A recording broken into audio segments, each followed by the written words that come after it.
23వ తారీఖు నాడు సాయంత్రం నన్ను ఒక అతిథిగా జూమ్లో డిబేట్లో పాల్గొన్నామని వారి విజ్ఞప్తి మేరకే ఏబిఎన్ విజ్ఞప్తి మేరకే నేను హాజరు కావడం జరిగింది.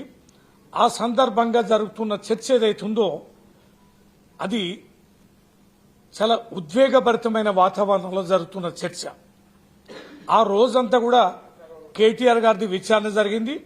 ఆ విచారణ జరుగుతున్న రోజంతా కూడా వివిధ ఛానల్లో ఆ విచారణలో లేని అనేకమైనటువంటి అంశాలని ప్రసారం చేయడం జరిగింది. అనేకమైనటువంటి అబద్దాలు అక్కడ జరగనివి వాస్తవాలుగా చిత్రీకరిస్తూ ప్రసారాలు చేశారు. మేము కాస్త మానసికంగా ఒత్తిడి గురైనాం. ఏంటి పరిస్థితి నిజంగా జరిగిందా అని బయటకు వచ్చాక కేటీఆర్ గారు ప్రెస్ మీట్ పెట్టాక అప్పుడు తెలిసింది ఈ రోజంతా జరిగిన ప్రసారాలు అవాస్తవం అని, విష ప్రచారం అని తేలింది. అప్పుడు డిబేట్లో దీని మీదే చర్చ.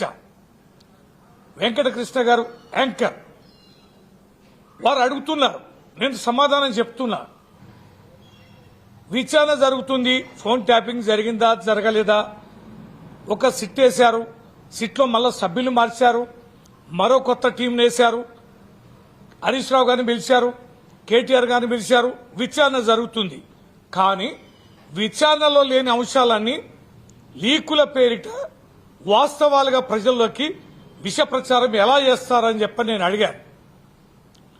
ఎవరు దీన్ని బ్రీఫ్ చేస్తే ప్రసారం చేస్తున్నారు మీడియా? కాంగ్రెస్ చేస్తుందా, ప్రభుత్వం చేస్తుందా, లేదా వీరంతటా వీరే ప్రసారాలు చేస్తున్నారా, సిట్టు చేస్తుందా అని చెప్పని నేను అంటే సిట్టు చేస్తుందని మీరు ఎట్లంటారు అని ఆయన నా మీద గద్దించడం, వాడెవడో వీడెవడో మాట్లాడితే నువ్వెలా మాట్లాడతావని నన్ను నిలదీసినప్పుడు నేను ఒక మాట జారడం జరిగింది.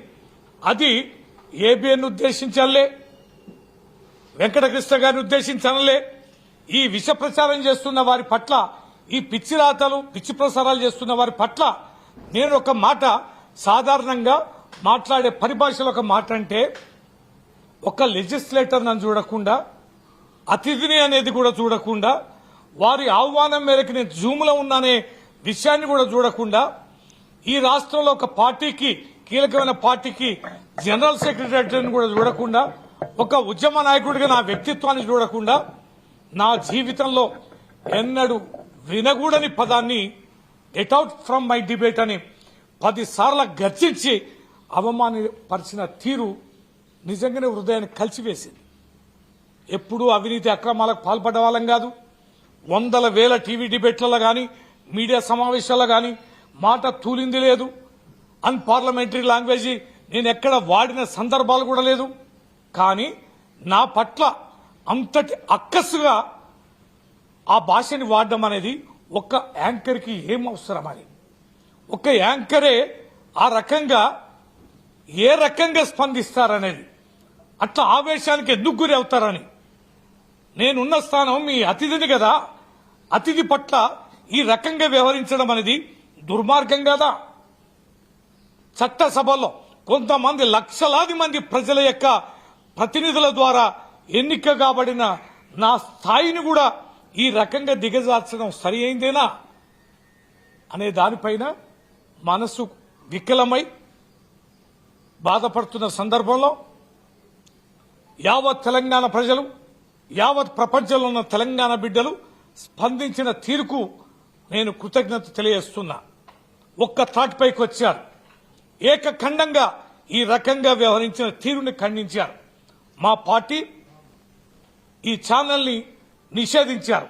మా పార్టీ కార్యక్రమంలో ఎక్కడ పాల్గొనడానికి అవకాశం లేదని మా పార్టీ అధ్యక్షుడు కేసీఆర్ గారికి, వర్కింగ్ ప్రెసిడెంట్ కేటీఆర్ గారికి, యావత్ మా పార్టీ నాయకత్వానికి నేను కృతజ్ఞత తెలియజేస్తున్నా. ఈరోజు ఒక చట్టసభలోని సభ్యుడికి జరిగిన అవమానాన్ని సరైంది కాదు, ఇది చట్టసభకి అగౌరవం, సభ్యులకి అగౌరవం అని మా సభ్యులు, మా మసూనాచారి గారు, మా విప్ గారు దేశపతి గారు, మా డిప్యూటీ లీడర్స్ రమణ గారు, పోచంపల్లి శ్రీనివాసరెడ్డి గారు, శాసన మండలి సభ్యులు నవీన్ రెడ్డి గారు, ఇతర మా సభ్యులందరూ ఎట్టి పరిస్థితుల్లో ఇది సభానాయకుడికి తెలియజేయాలి, మా చైర్మన్ గారికి తెలియజేయాలి, కంప్లైంట్ ఇవ్వాలి, విచారణ జరిపించాలి.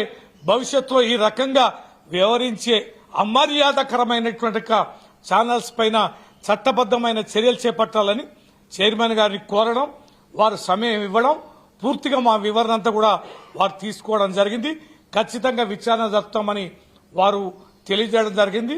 ఈ సందర్భంగా అన్ని విషయాలు సానుకూలంగా విని చర్యలు చేపడతామన్న మా చైర్మన్ గారికి కృతజ్ఞత తెలియజేస్తూ ఈ కార్యక్రమంలో పాల్గొన్న మా సభా నాయకత్వానికి అందరూ కూడా వెన్నంటి ఉండి నాకు ధైర్యాన్ని ఇచ్చినటువంటి మా సభ్యులందరూ కూడా నేను మనస వాచ ధన్యవాదాలు తెలియజేస్తూ భవిష్యత్తులో తెలంగాణలో ఈ రకమైన చర్యలకి ఎవరు పాల్పడినా కఠినంగా వ్యవహరించే వాతావరణం రావాలని మనస్ఫూర్తిగా కోరుకుంటూ సెలవు తీసుకుంటాను.